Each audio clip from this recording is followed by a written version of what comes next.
And we scour Facebook Marketplace for our furniture and appliances where people just need to get rid of a good working oven. It's practically brand new and it looks nice. Like it's just fine. We look for just slam dunk deals where we found beautiful marble dining room tables that could easily be $1,000, maybe even more. But I found this dining room table for $300. And that's our value add to our investors. That's where they save money. That's where it's enticing for our investors because this is episode number 72 of the Short-Term Rental Success Stories podcast. Are you an investor that's looking to have your home professionally managed? Go to cohostit.com for more information. Welcome back to Short-Term Rental Success Stories. I'm your host, Julian Sage. This is a show where I talk to hosts about their journeys in starting and growing their short-term rental business. My goal is that you'll be able to walk away with practical information that'll help you become a better host and learn how to scale your business. Like any exceptional host, we all strive for 5-star reviews, so please go on over to iTunes and let us know what you enjoy, as it really helps support the show. If you haven't done so already, go on over to our Facebook group, The Host Nation, to connect with the community. Hey, what is going on, Host Nation? I'm super excited to be back again with you this week. So a lot of exciting stuff happening this week. One is that we are getting close to wrapping up the build out, the staging of our properties in the Miami area. But that is not the end of it, because now immediately we are going to be going off to Pensacola to do another build out, and then back to Miami for some more. And as more and more people are reaching out to us, asking us to be able to help them set up their properties and manage their properties for them, this is actually a really growing time for our company, Co-Hosted. So really exciting stuff there. And then also with our coaching program. So for those of you that have been following for a while, you know that John and I did decide to create a coaching program so we can get a little bit more interactive with the Host Nation.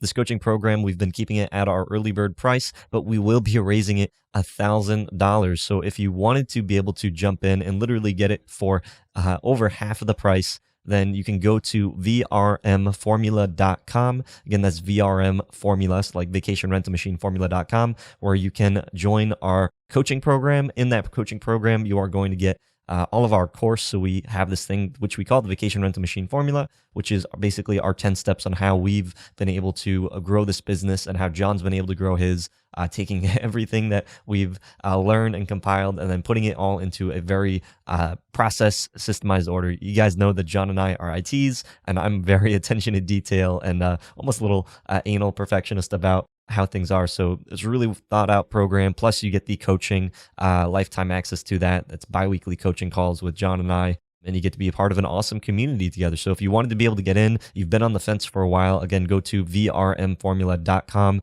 This offer is going to be ending by next Tuesday, is what I'm being told. Is next Tuesday will be the final day, and that's when the price will be going up to our regular retail price. So if you've had an interest in growing a short-term rental business, whether that is through co-hosting, rental arbitrage, buy and hold, the process and systems that we teach in this program are really just geared towards you being able to automate and get more of that time freedom back. As you know, John and I both worked full-time, and being able to grow a business, a short-term rental business that doesn't take up a lot of your time and you're able to automate as much as possible while having still a 5-star amazing experience. This is something that we show you and teach you how to be able to implement in your own business. Whether you have no properties, one property, or multiple properties, this program is perfect for you. But today I had the special honor of speaking with Tom and Sofia Sharkey. Tom and Sofia are the owners of Lemon Tree BnB, a short-term rental company based in the Kansas City, Missouri area. Tom and Sofia got started after buying their first personal home in a trendy area of town in 2018, which quickly turned into their first short-term rental property. A year later, they got their second property in the same neighborhood using the rental arbitrage strategy. Tom left his speech therapy career to pursue his dream of building wealth through real estate and short-term rentals. In over a 6-month period, their short-term rental portfolio expanded from 2 to 12 listings using diverse strategies such as buy and hold, partnering, rental arbitrage, and co-host management. So in this episode, Tom and Sofia share their journey on starting and scaling to 12 units in 6 months, their unique strategy to finding true value-add rental arbitrage properties, and how they've been able to scale through investor partners. If you like my show notes for this episode, go to shorttermsage.com/SDR72, or if you like my show notes sent directly to your inbox every week, then go to shorttermsage.com/show notes. With all that being said, on to this week's conversation. Hey, welcome back, Host Nation, to another episode of Short-Term Rental Success Stories. In this episode, I have the special honor of speaking with Tom and Sofia Sharkey. Tom and Sofia, if you wouldn't mind introducing yourself to the Host Nation and let them know who you are and what inspired you to get into short-term rentals. Thank you, Julian. It's a pleasure to be here. Thank you so much for having us over in your show. My name is Sofia Sharkey. I am the co-founder of Lemon Tree, a short-term rental management company in the Kansas City market. We manage our own properties. We also do arbitrage on some of them and in management for out-of-state investors. The story of how we got started is very interesting. Do you want to cover that? Yeah. It started with one of our vacations in Colombia, South America. We went to beautiful city Cartagena, and we stayed there for about a week. And we stayed in about 3 Airbnbs, and the spaces were just so special, and it just made us feel like very warm inside, and just how unique the space was, and the locations being right there on the beachfront. And I started just looking around on the Airbnb app, and I saw the host's profile, and we saw that he had over 20 properties, and they were all just gorgeous. They just looked so well designed but clean and like minimalist. And we're just like, I really like this space. It speaks to me. And we saw that he lived in New York City, and he hired someone to let us in the place. And we know he's hiring out, and he has all these systems in place, and he's just kind of doing the overseer. He may live in Colombia or visit from time to time. We didn't really know, but we just saw that he was from New York. And so it wasn't hard to figure out that this guy was making some serious cash flow. And we were already thinking about investing in real estate at the time, but we hadn't really done any legwork.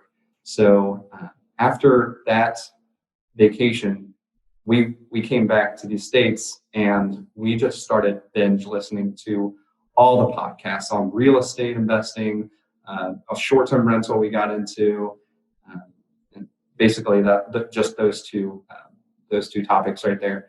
And I started to research more about it, read it, and then I started doing some like deal analysis. And I'm not a numbers guy. But I know how to do like rough numbers, just some simple addition and subtraction and multiplication. But I just started seeing like what the mortgage would be, utilities for a place, and just started analyzing deals. And I'm a veteran, so I used the VA loan to buy our first rental home, and so we finally took action, bought our first rental home in a hip area of Kansas City, Missouri, close to a bunch of bars and universities, hospitals, just a bunch of reasons to be in that area. And we lived in it while we decorated it, and then we finally, it's funny, we would go on weekend trips to get bookings. We would open our calendar for just the weekends, and then we were like, all right, we got to go on a trip, just like a weekend camping trip. And that was kind of our trial of like, is there demand here? Is this really profitability? Because worst case scenario is we just bought a home for our personal use. Best case scenario is, okay, let's jump out of this house now. And so we did a trial run for about a year, which I had to do with the VA loan anyway. I had to stay in it for a year. And we just did a ton of trials, and we found out it's profitable, the demand is there. And we eventually moved out, started renting. And then just from studying, I was like, okay, we got to get into rental arbitrage. We got to do this again because the numbers are really good.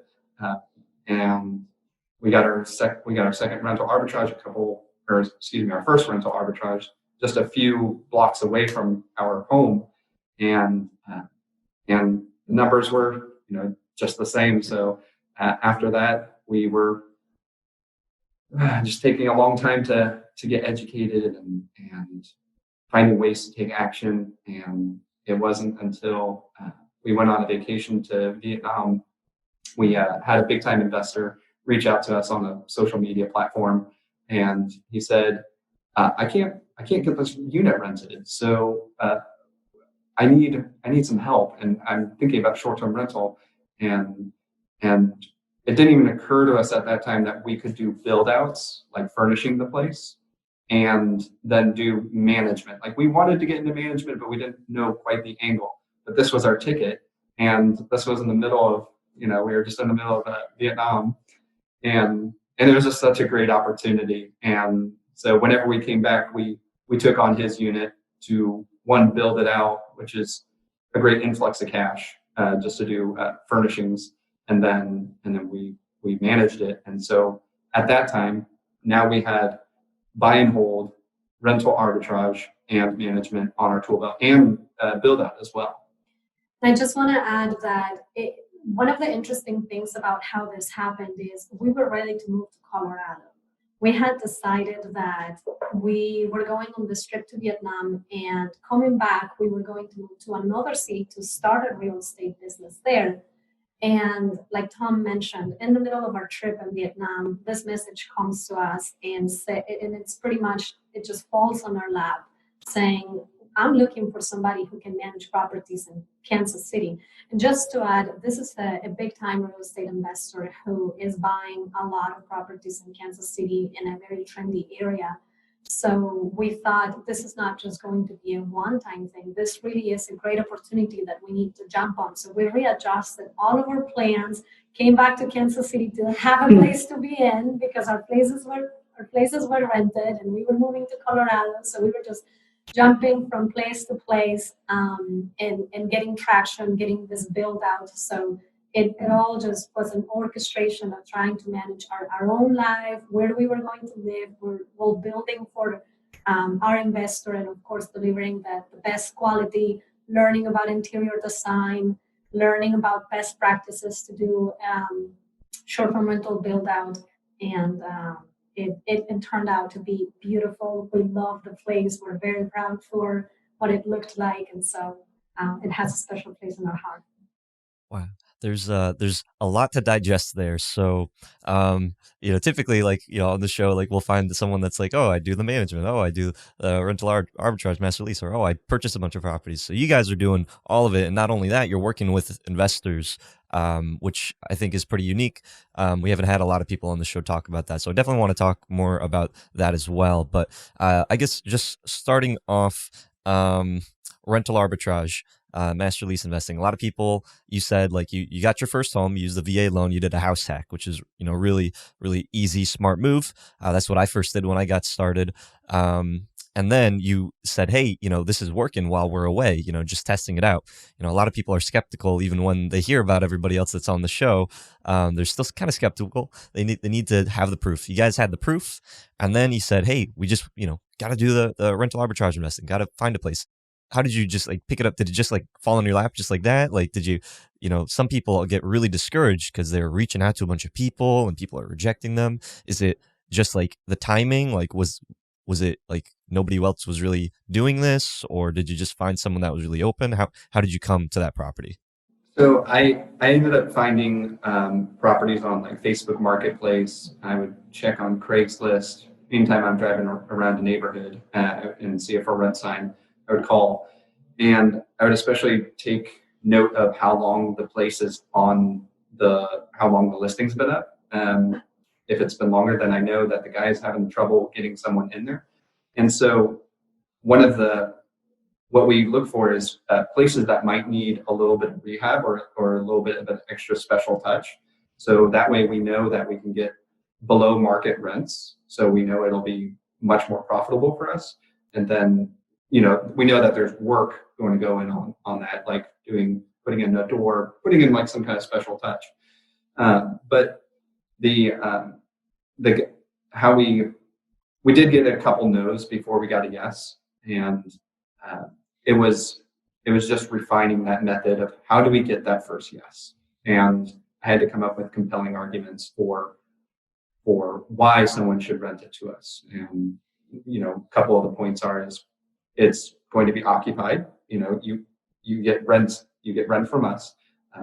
It's going to be well maintained. So we have to upkeep the maintenance, make it look pretty. Anything that breaks, even just a small little floorboard handle, we have to keep it looking very nice. We want to do this professionally. Mm-hmm. And then it's additionally insured. And so we came up with this brochure and just handed it out to the landlords and just told them why it's a good idea. Got a couple no's, but eventually, I think we got 3 no's, and then we finally got a yes on our 4th one. Mhm. And so I think one other thing that is important to note here is know your value and know what you're bringing to the table. You can't just go to a landlord and say, I want you to sublease, and these are my terms, and I want all these nice things, and I want you to take care of the blinds, make sure that you fix them. I need this place for Airbnb, and I need it looking beautiful. When you know your value, I think it opens up the door for negotiation. And that was very important for us to approach this. When we put the brochure together, we would find out what the pain points were for this person and what areas they needed help with. What was a trouble for them to get that property rented, and could we take care of that? That would give us leverage, not only for them to really want to go with us as their favorite tenant from the pull list when they're interviewing everybody, but they would be getting a little bit extra than just a regular tenant. A regular tenant wouldn't be taking care of maybe some small maintenance and repairs that we are happy to provide. And that created a stronger relationship with the landlords that we rent from, to the point where they have been the primary people to recommend us to other people, to help us spread word of mouth. And I know that many people, I've seen a little bit of conflict sometimes on Facebook or different social media where people say, I just don't feel like arbitrage is fair, or arbitrage is not a good model. But it boils down to, if it works for the landlord and it works for you, and it's making both of you meeting your expectations on both ends, I think is a perfectly fair deal to approach. Awesome. So you found that first unit, and then did you quickly, because right now you have a total of 7 properties, did you immediately scale to that second property, that arbitrage unit, or did the investor come next? the investor came next. That was after the second one, there was about 3 or 4 months of just figuring out how do we deal with 2 properties, and how we're also figuring out, is this something serious we want to get into as well? And then once that big investor came, we're just like, yes, we need to diversify. Buy and hold is a great strategy for equity. Rental arbitrage is a great strategy for increased cash flow, but management's a great strategy. So there's not much money in the deal, upfront money, but it's great cash flow still. And one thing that was important for us was making sure that we were not over leveraged. We were reading a lot about how other people were doing this, right? There were 2 guys who came to Kansas City and purchased 40 units at once. They got a big loan and went and furnished all of these units, and were getting on podcasts and getting the word out. And I remember looking at that and thinking, well, those guys are going to do really great, and they have 40 units. They went from 0 to 40, but my goodness, they have a really big loan now and debt ratio. They have all these houses that they've purchased, and they have all this furniture that they've bought, and I don't want to think about how they did during COVID. We weren't in that situation, right? We didn't have that much money to begin with, and so we needed to be really smart about how we could start producing without having to put all of our resources out there. And one other point is, before we started into short-term rentals, we created a partnership for a wholesale business with a friend, because we wanted to get into real estate, and we thought that would be a great idea. At first, we printed out signs to put out in the streets. We created a card. We were paying for different marketing strategies before we made our first deal and made any money. So the lesson learned from that was, do business and take action before you play business, right? A lot of people start playing business first. They get their website, they get their cards, they get the Facebook page, they get the group, but they still haven't done anything about it. And that burnt us in our wholesaling. It wasn't terrible or anything, but we learned that we put a lot of money and we still didn't make anything out of it. Coming into short-term rentals, we knew that and we wanted to do it differently. We wanted to start producing, and once the business produced money, then we would use that money to fill in the gaps, like marketing, like creating a website, or like maybe printing some cards. And so with when all of this happened, it was a really good way for us to start producing income without still having to have major expenses that were coming out of our pocket. At that point, we didn't have a software to use for messages or pricing. It was until the business was in a somewhat stable point that we started looking at those options. So going back to that, because you said you had that first unit that you purchased, and then you were basically doing the house hack, and I think that's a really good point. Like when I got my first business, I started doing mobile home investing, and I did what you said. I started playing business. I got the cards, I got all these different things. I spent all this time, like months and months of research. And then when it actually came to doing it, I found out like I don't like mobile home investing. Like I don't like it. And I never got that first deal. But what's very easy about short-term rentals is like you had your first home, you just got it listed, and then you just started doing it. Do you recommend for people that are just starting off that they should go out and just jump into like a master lease unit, or managing somebody else's property, like an investor? That's a heavy burden. That's a lot of responsibility. Or should they be maybe focusing on like their primary home, or just a room or something like that? I think first things first is education for anything. Don't take the necessary amount of time so you can present yourself as an expert and know the necessary tools. And you're just equipping yourself with a tool belt. And as far as risk, though, or strategy, I guess it just depends on your risk tolerance. For us, I think we're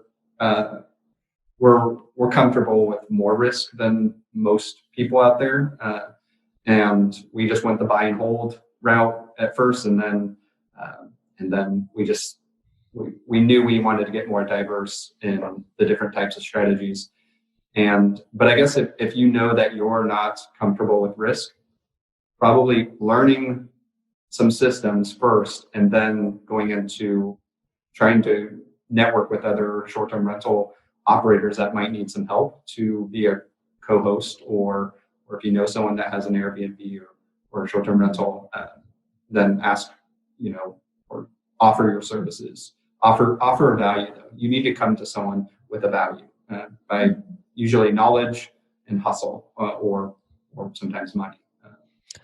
And keep in mind that the stats that I remember reading about were about 80%, might be even a little bit higher, of people who open up an Airbnb quit within their first 3 months. So the stats are really high of people coming into this business and finding out they don't like it. They don't have the patience for guests. They don't like to be bothered at all hours of the day with messages.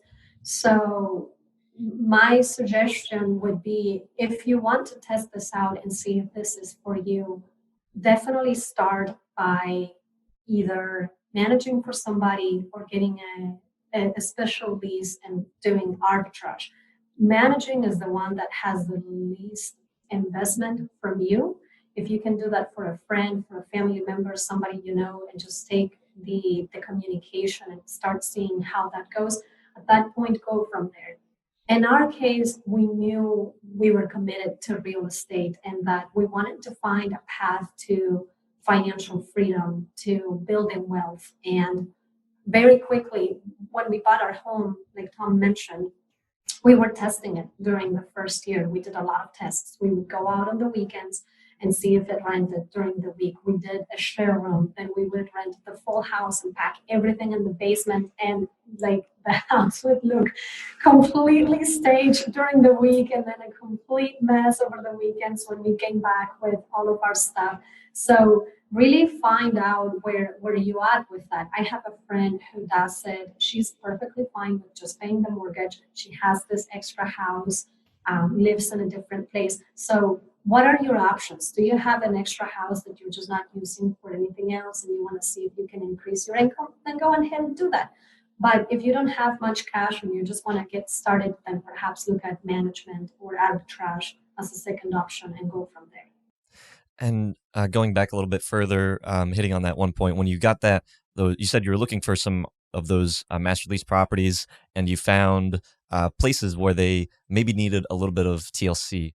Did you find that a good strategy? Because a lot of times, we don't invest, because if you're investing into a place where it's like, it's somebody else's, you're putting your own sweat equity into that, you're putting your own capital. Are they reimbursing you for that? Or are you finding places where it's like, hey, we'll fix it up, and if you give us a discounted rate or some other type of strategy? Like, what was your approach with that?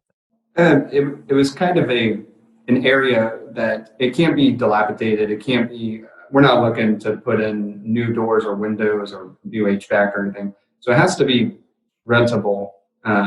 But usually when someone has a place that needs just some updates, like we would go in, if it needs new paint, fine. Needs a new door. We installed like a new barn door on, actually, or if we can find a value add too. For instance, we ended up renting an apartment at downtown Kansas City, Missouri, for $900 a month, and it was a 2-bedroom. But during our initial walkthrough, we're like, we can add another bedroom here, and if we just put in a sliding door, because there was a living room that was pretty cubicle, and it was just like, well, we don't want that to be the living room. We can put the living room where the dining room is, and just the way it was set up, it just made more sense. So we ended up making another bedroom. So we added a bedroom, and we just saw that $900 a month was way under market value, even for a 2-bedroom in that area. 2 bedrooms in that area would go for $1,300. Even in the decent, it's in decent condition.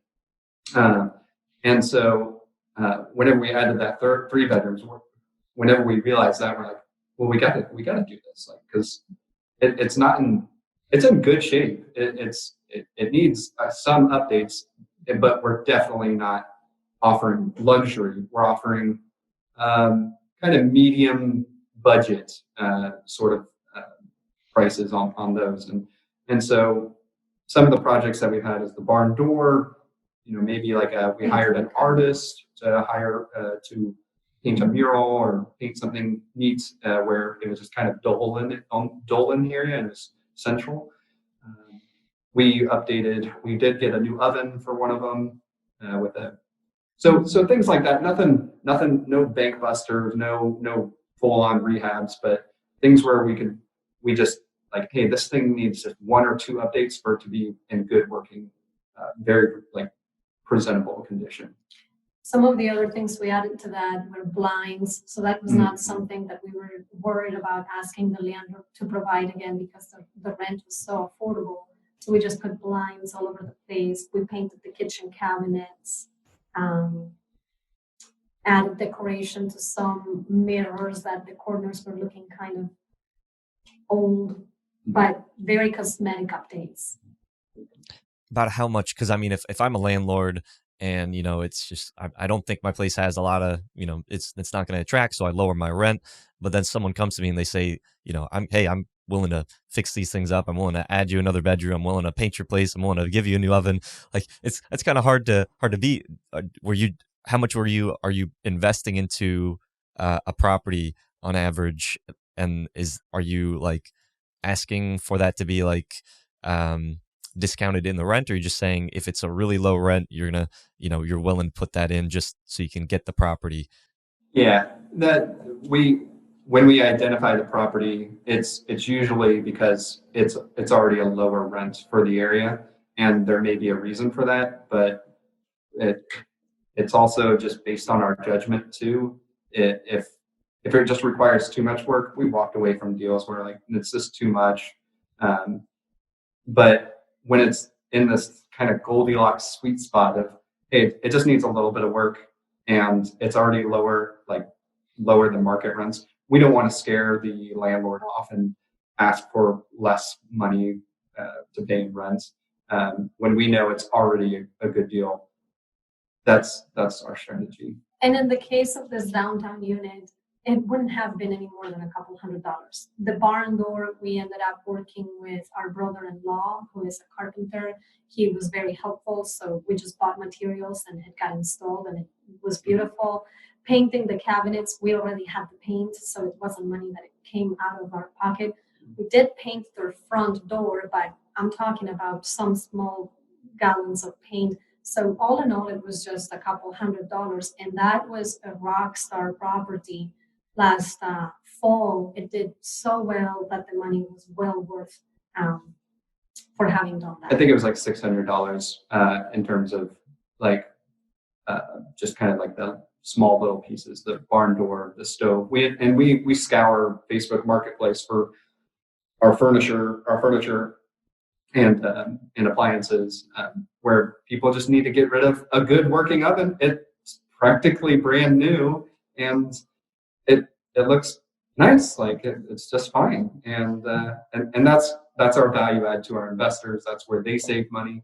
That's where it's enticing for our investors, because we don't go to just Nebraska Furniture Mart and buy anything. We look for just slam dunk deals where we found beautiful marble dining room tables that could easily be $1,000, like Italian marble, $1,000, maybe even more. But I found this dining room table for $300, and so when it comes to value add or rehab, like doing some really light rehab, we find those excellent deals and we jump on them really quickly. Yeah, I think that's really where, I think you guys are really hitting on the word, rental arbitrage. And rental arbitrage, like when a lot of people say it, sometimes it kind of sounds dirty, like, oh, it's like you're making profit from somebody else's property. But I mean, you guys really, you're finding places that, could use a little bit of TLC, not anything like super much,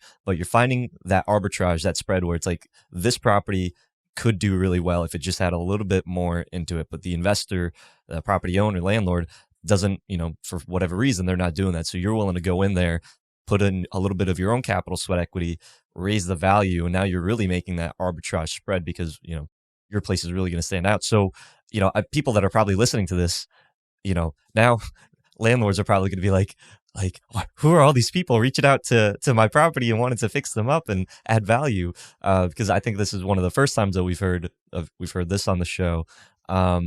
Do you recommend this strategy though? Because for most, master lease rental arbitrage investors, they're looking for places that are, maybe in a REIT, maybe an apartment that's already fully done, where they don't have to put in that, that equity or that sweat equity or that initial capital. Do you recommend the strategy, going and finding places that, are maybe often overlooked and adding that? Or do you think that people should be sticking with places that are fully done and, just ready to get turned over? I think the things to keep in mind when you are looking at your numbers are, is this property going to be a rock star? For instance, when we did the analysis of this downtown place, we just knew that it was going to be very profitable. We wanted it in a portfolio. So that gave us leverage to go into that conversation and say, how can we negotiate and meet your terms and expectations? And when we found out that there were just cosmetic updates, like Tom said, we're not necessarily going to rent the most expensive unit in downtown, right? Because that wouldn't be profitable for us. So it's a matter of, do you have the time to be on Zillow, Facebook Marketplace? How committed are you to your margins and to your numbers? Because this wasn't something that we just found out.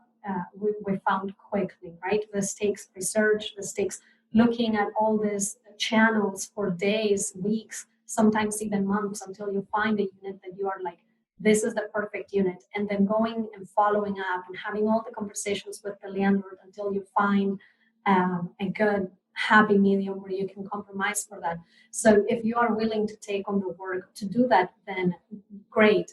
If what you are after is maybe smaller margins and scaling faster, then this is probably not the way to do it, because these opportunities don't come every single week, right? This is something that is only happening every so often.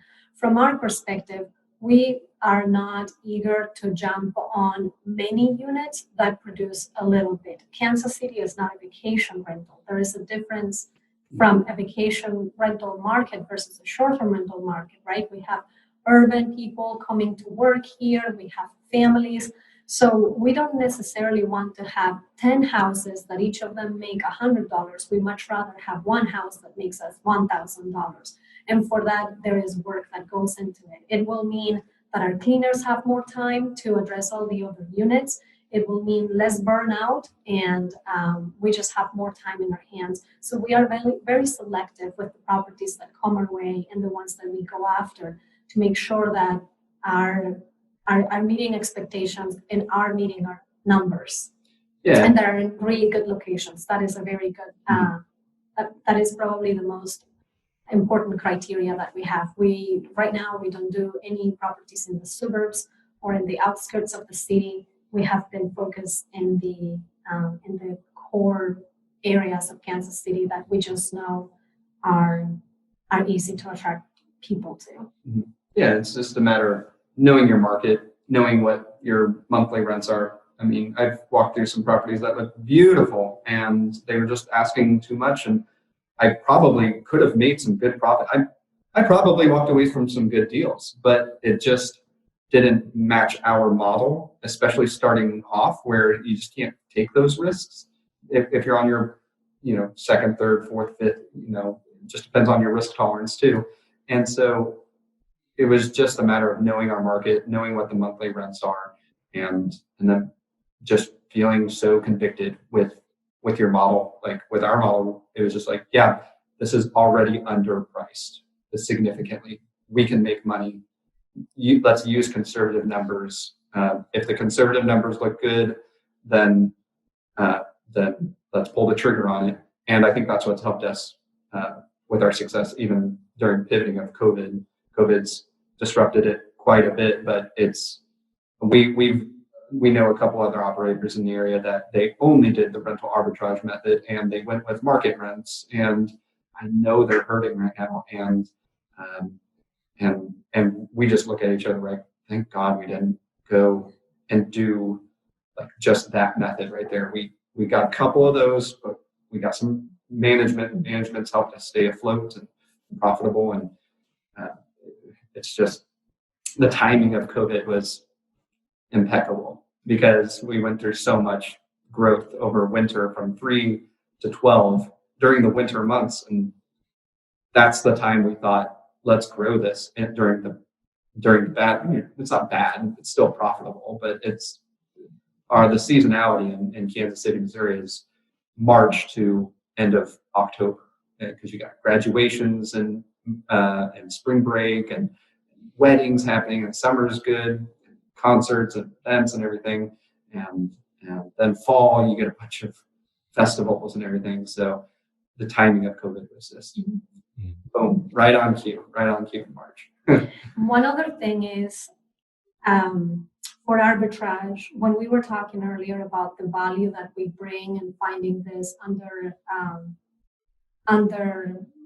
cheaper rents from the market, with COVID, this really was a testament to the work that we did, because, for instance, one of the landlords that we rent from, the property wasn't producing what we needed during COVID. It was coming under, it was going red, and we started having conversations.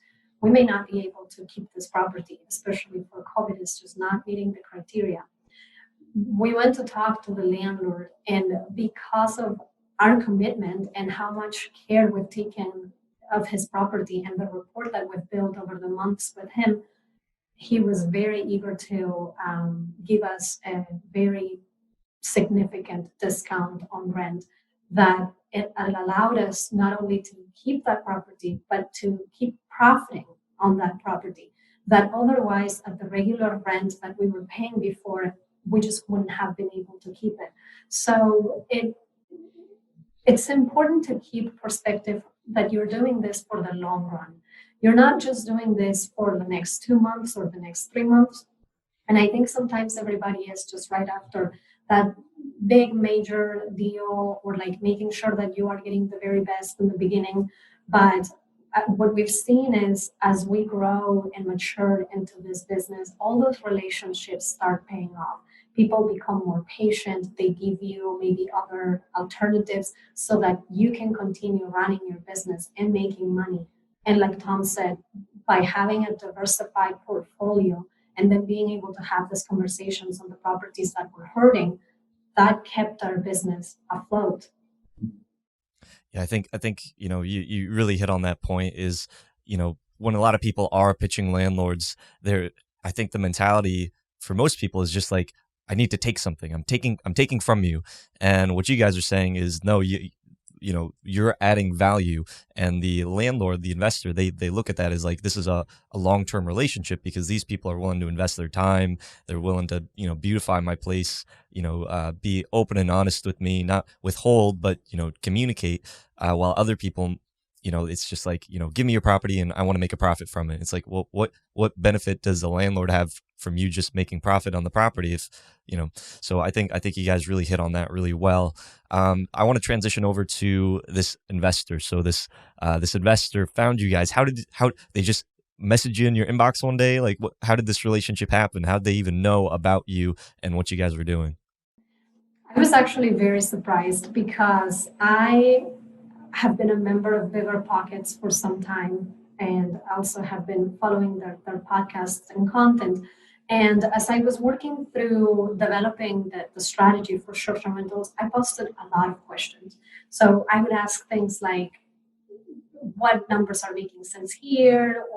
And I would provide feedback on a lot of short-term rental forums too.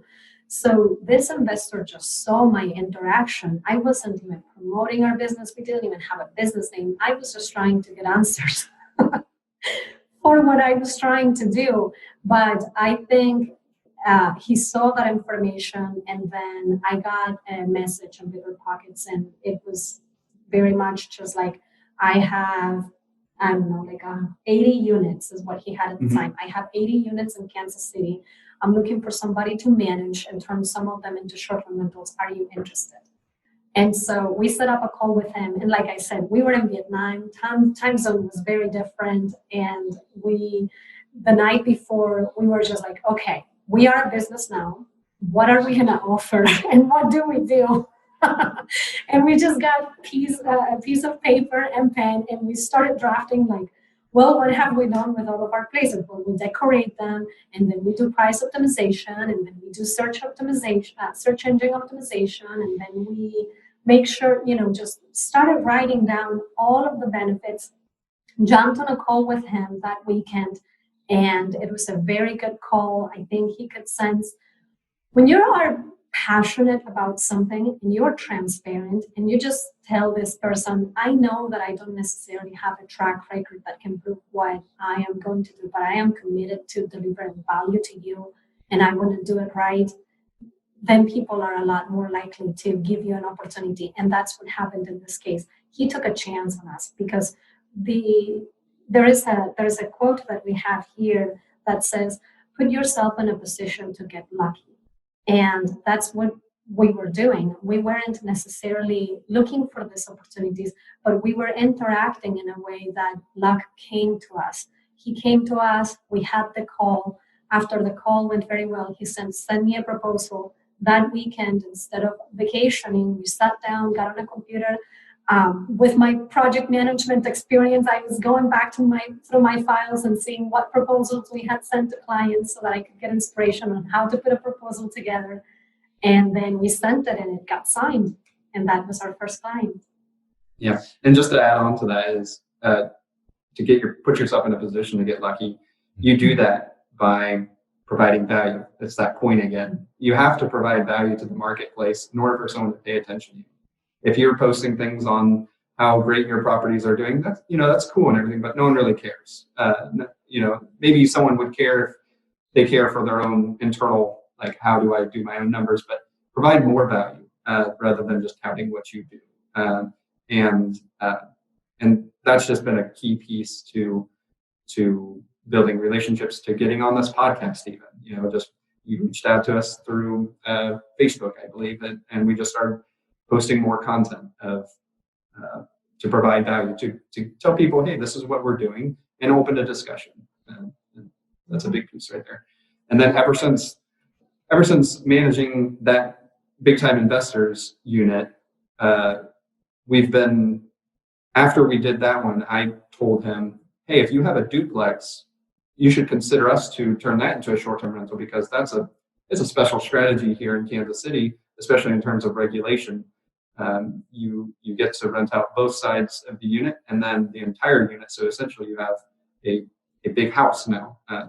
And there's certain, I don't want to say loopholes because I'm not cheating the system, but it's there. Is I can allow more people now versus only I would be capped out at 8 for one unit, no matter how many bedrooms there are.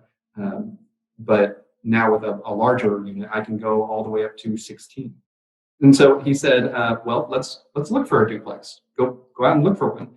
And so we started reaching out to real estate agents, and we ended up partnering with him on a duplex. And that's just another tool in our tool belt that we got. And the power of partnerships are very powerful.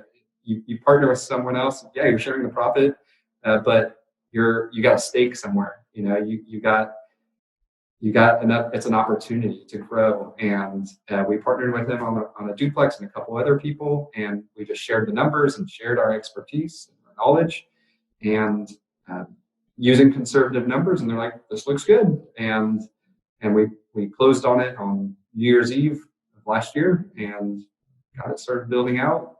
We built it out and got it launched before COVID, so we had a couple months.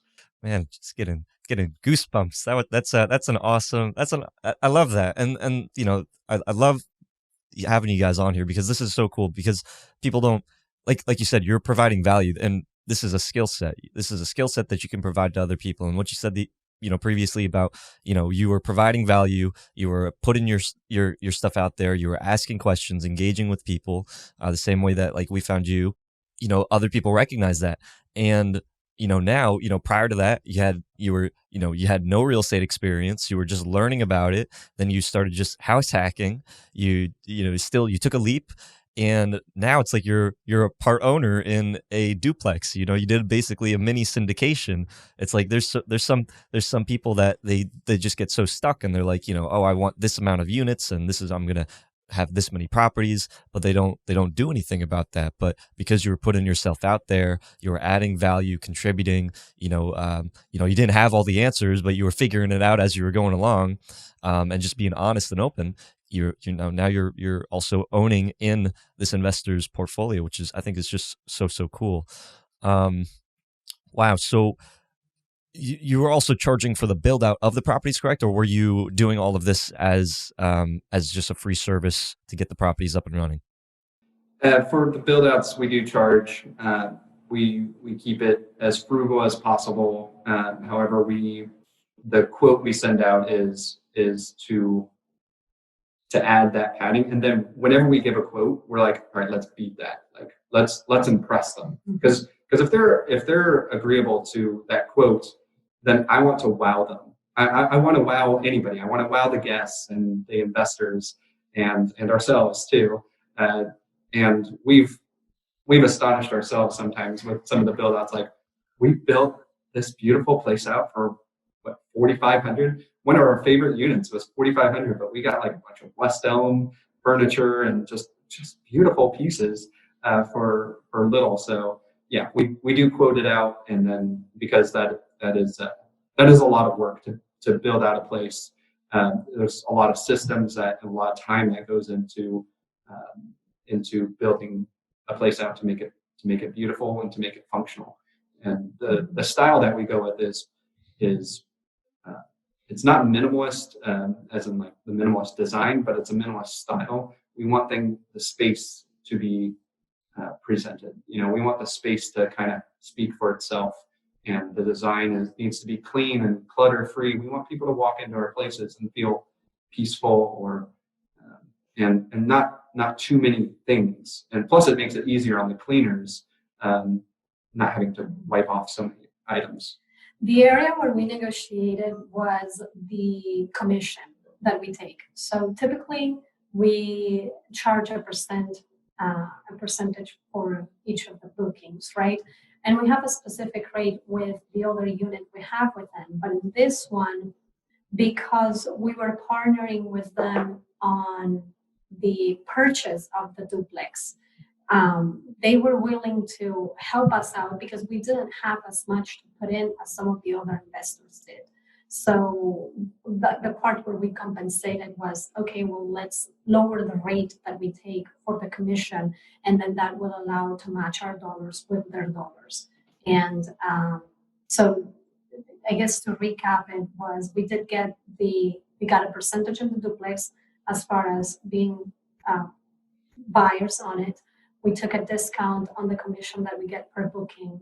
And then we did charge a fee for the build out just because it does require a lot of time and energy. And I think we haven't necessarily gotten really great at tracking the time that we work on it. And we would say like, we spent like 80 hours, that's just an example, when in reality, we did probably put a lot more time than that. But at the time, that's what we wanted to do. So we didn't mind spending extra time on it.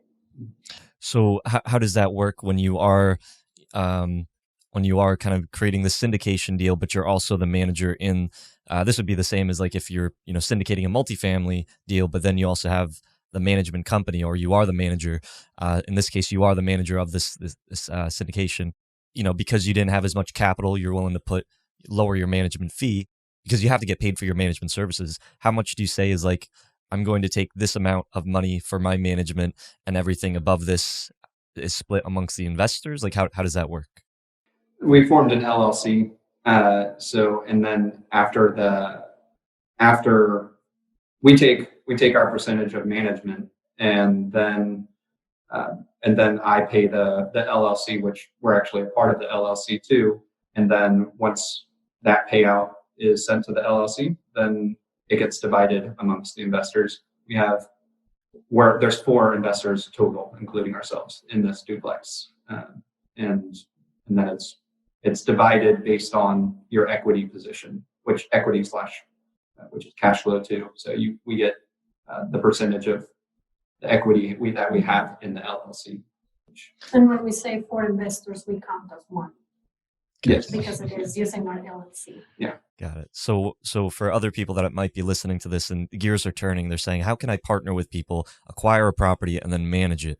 Because this is really, I think you guys are really hitting on something that not a lot of people are thinking about. Well, when you started off is typically where a lot of people start off is it's just, I'm going to do my own property, and then maybe I'll manage other people's property, or I'll acquire more property. But now you're saying, well, how can I work with investors outside other people's money and acquire these larger units?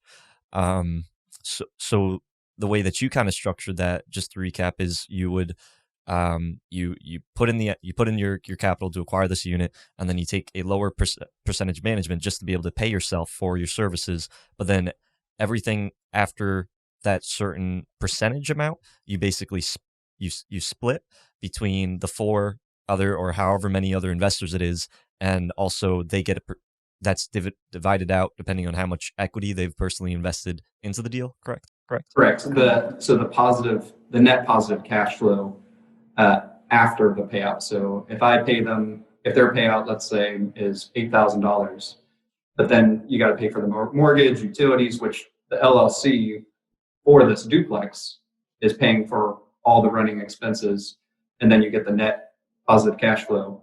Let's say it's $3,000. If someone has 50% equity, then that person would get $1,500, and it just goes off the cash flow essentially. Now, does that mean that you're tied to this property forever and you're enslaved to managing it? Like if you, let's say eventually it's like, hey, I don't really want to manage properties, I'm going to hire somebody else or do something. Does that model still work? That model would still work for us. We haven't really gone down that route for consideration, but we feel like we have a good rapport, and I mean, if we ever wanted to go that route, it would still be profitable because we know the duplex method is pre-COVID. It's extremely profitable. Even during COVID, we're doing really well. It's just there's less bookings for the entire duplex, so less large families, for big events. But yeah, it would still be profitable. And how did you analyze that property? Did you look at that as like a traditional, like a multifamily unit? Like, were you saying like, what's the CapEx on it, and coming up with your, your pro forma for that particular property, as a long-term rental and as a short-term rental? Like, how did you kind of analyze that deal? The pro forma was the rent that it was producing prior to getting it as a short-term rental. So it was, the upstairs was like $1,700 a month, and then downstairs, which is a very large 3-bedroom, 2-bathroom, and downstairs was getting 1,200, almost 13. Yeah. But and then so we just go off, and that's the smartest way to do it, and the safest way is go off if it makes sense for long-term rental. You don't buy a property and make it into a short-term rental. And that's not how we want to do it. We understand some people might want to do it that way. I just think it's risky. But yeah, for long-term rental, it made sense. And so the cream of the crop is from short-term rental, the profits from there. And with that strategy, are you guys looking at it like, how soon can we, pay off this property, or are you looking at this strictly from a cash flow perspective? Mainly cash flow perspective, and our investor friend, he specializes in so many. He does what's it called? He has quite a team around him of experts on how to get tax tax incentives. He does what's it called? He uses the strategies to 1031. 1031 is one of them, and then which he used a 1031 to acquire it, and then for his position into it, and then just depreciating. Like there are things that we need to educate ourselves more on. And real estate's so general, but there's some strategies, and that's the uniqueness of a partnership, is he has a skill set that's in assembling teams and getting these tax incentives and all his expert team members, and then we provide the value of short-term rental management and the build out, and we're the best in Kansas City, like as far as building it out and making it smooth. So it's the partnership is just a really unique method or strategy that we liked to use, and because it takes our strengths and it enables us to learn from each other as well. And did he allow you to basically just come up with all the numbers? Like, him not being an expert in the space, was it entirely up to you to, find a property, see how much, maybe it needed to get renovated or fixed up, and then, acquire the property? Was everything, he was just trusting that you were going to do that? Yeah. And at this time we had already had that rapport with him managing his one unit. And then he totally put faith in us to one, look at the property, and then once I said yes to this property, and it was all turnkey. I mean, it needed nothing, and then he trusts in my knowledge and expertise because I've been in the field for over 2 years now, and especially in the Kansas City market is where we. And his experience really, because he buys lots of other properties, he knows how much these properties are expected to make long term. And like we said, it worked with those numbers long term. Now where our experience really comes in is forecasting how much these properties will make short term. So there were 2 layers to the numbers, because he knew his numbers for the property and for long-term tenants. That made sense. And then we presented, okay, and this is how much it will make in short-term rentals, which we know through experience and through working in all of the other properties. So that gap, that was what gave everybody the confidence that this would be a sound investment. Now, how much money did you have to raise for this property? In total, it was, well, the asking price was 400, and then but it got appraised for much lower than that, like 352, I would say, and then I think cash in we went about 50, a little less than 50, so I think 100. I think it was around like 150, 160,000 total in for down payment on that. And so you split that amongst the 4 other investors for that 160? The 160, we put in 20,000 for, so it ended up being, we have like a 15% stake on it, so we get 15% of the cash flow, and whenever we decide to sell, we get 15% of equity and a bunch of tax things that he does. We get some. And with the furniture and the build out of or I guess first thing would be with those other investors, did you have to acquire the other investors, or did your other investor partner find those other people?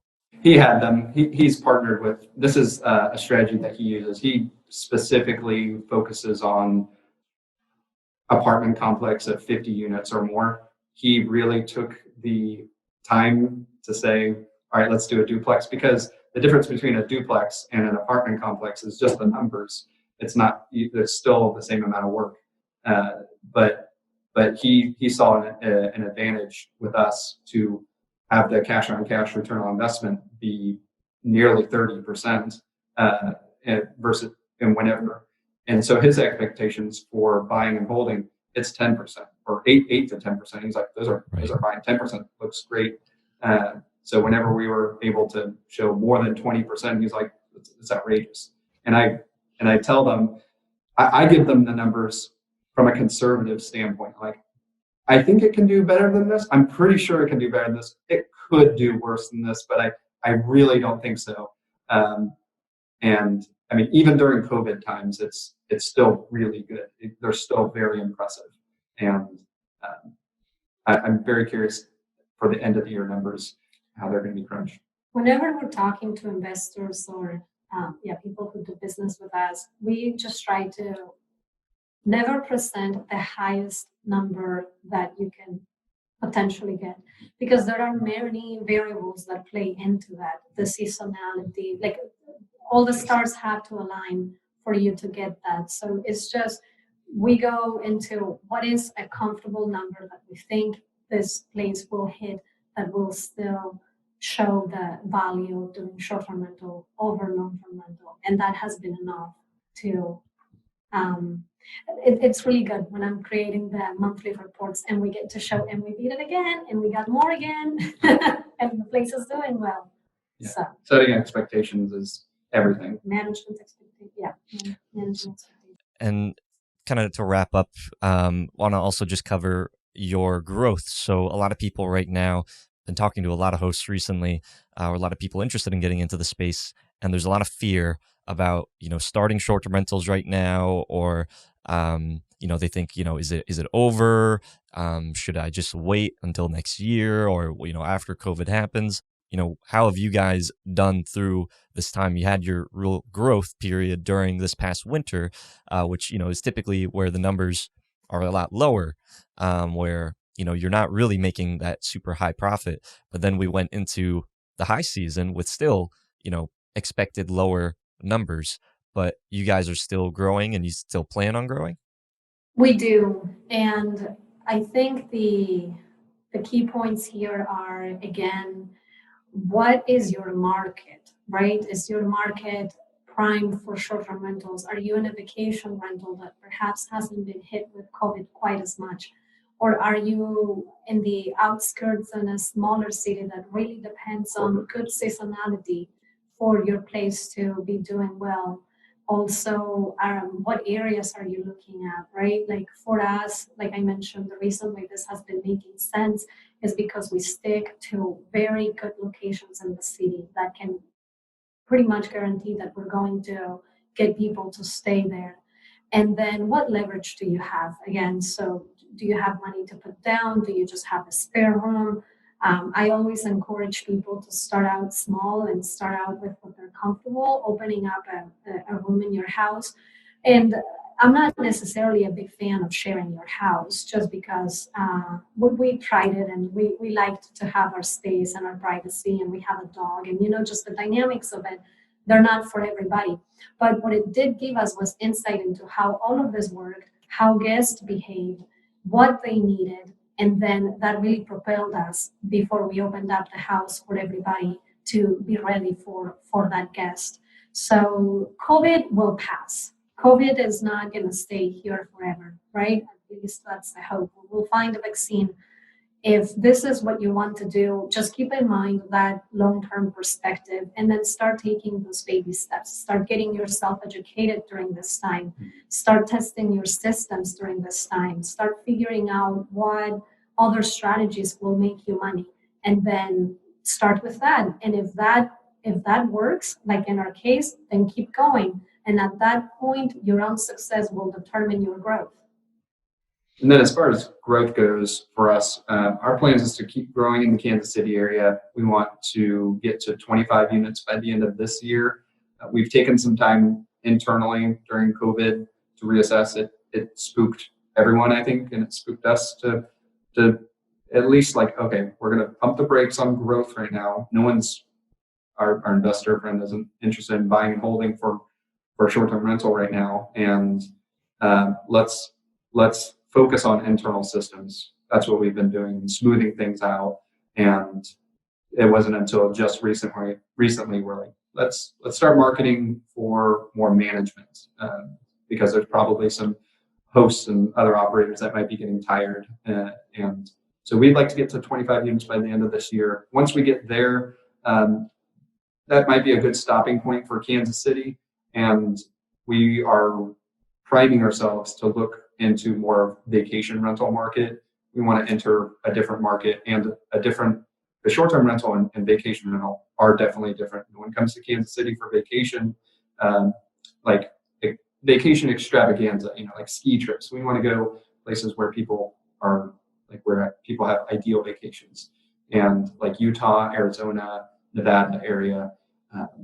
One, we personally love that area, and then two, we just think it would be we'd like to diversify our experience and expertise in vacation rentals. And it would be a good way to, like you said, diversify to make sure that we are accounting for all 4 seasons. Kansas City is very seasonal. Fall and summer and fall are great here.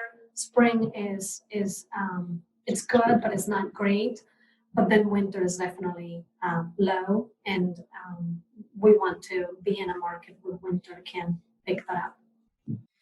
And how do you plan? So you're planning on diversifying your seasonality, diversifying the your portfolio of short-term rentals, and how do you plan on diversifying your own personal portfolio, like with buy and hold, rental arbitrage, and management?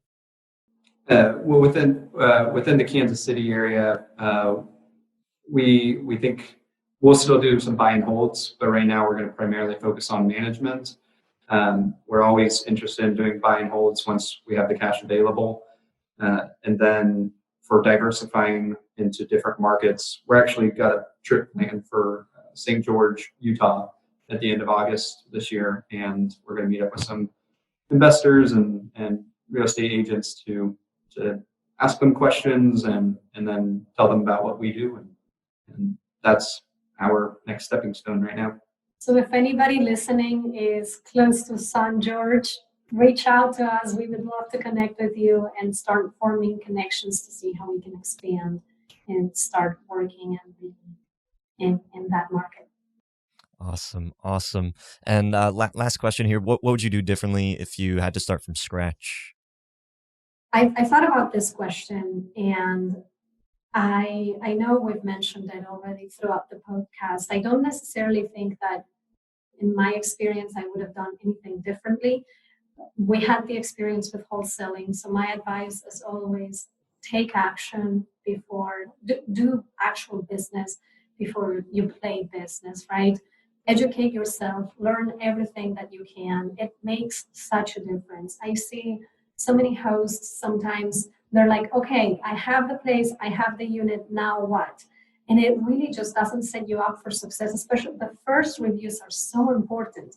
It's so important that you get 5-star reviews when you're building up, because that's your entire average. You don't have a lot to go off of.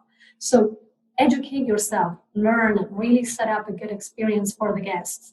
And then once you have that knowledge and you're ready to go into the taking action part, get the unit so that you can get those good reviews from the beginning and set yourself up for success. Do you have anything? Nah, you said it perfectly. I mean, we started off really well. I mean, there's of course hiccups with anything, but starting all over, I would practically do everything the same as I have. And that's not to say I haven't learned anything, because I definitely have. But for the scope of what my perspective was back then, I did everything as well as I could have. And it's been really smooth growth so far. So. Where are you in your business as far as, like, if you could ask another professional host that is maybe that next step from you, or maybe someone that's at a similar place, what's a pain point or something that you're really looking to learn and grow into? Trash. How do you manage trash when you have lots of units? I'm curious to see if are people buying their own dumpster? I think trash has been one of the pain points. Tom has played Trash Man many times, right? We now have somebody who helps collecting trash from each of the places every week. But I've posted this question on social media before to see what other hosts are doing. And a lot of people will say, well, we ask the guest.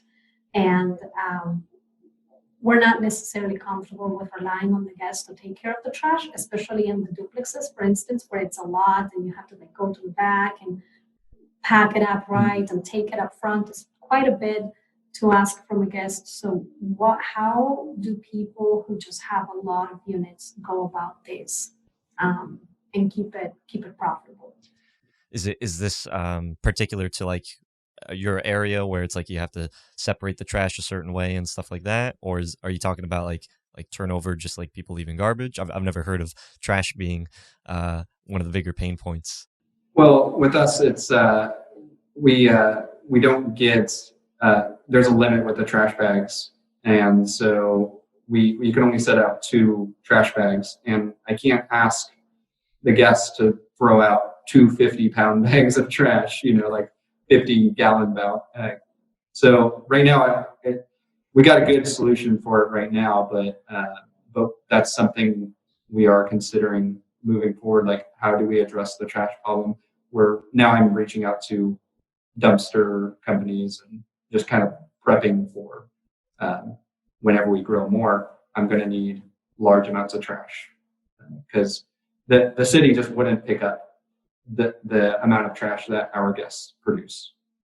Interesting. So when moving into a new market, we understand the garbage regulations. That's something that I've never really thought about, but awesome. Well, thank you so much for taking the time, Tom and Sofia. What's the best way if someone wanted to be able to reach out to you and talk with you, learn more? What's the best way to be able to connect? We are very active on social media. You can find us on Instagram. Our handle is Lemon Tree BnB. We also have a website, the contact us form, where you can reach out to us. Is lemontree-bnb.com, and Facebook with the same handle, Lemon Tree BnB. Awesome. Well, of course, we'll include everything on the show notes page of this episode. Thank you so much, Tom and Sofia. And until next time, Host Nation, keep on hosting. Hope you hosts benefited from the show. If you found value, please go on over to iTunes, leave us a review, and let us know what you enjoy about the show. If you'd like to talk to hosts that have been featured in these episodes as well as the community, go on over to our Facebook group, The Host Nation.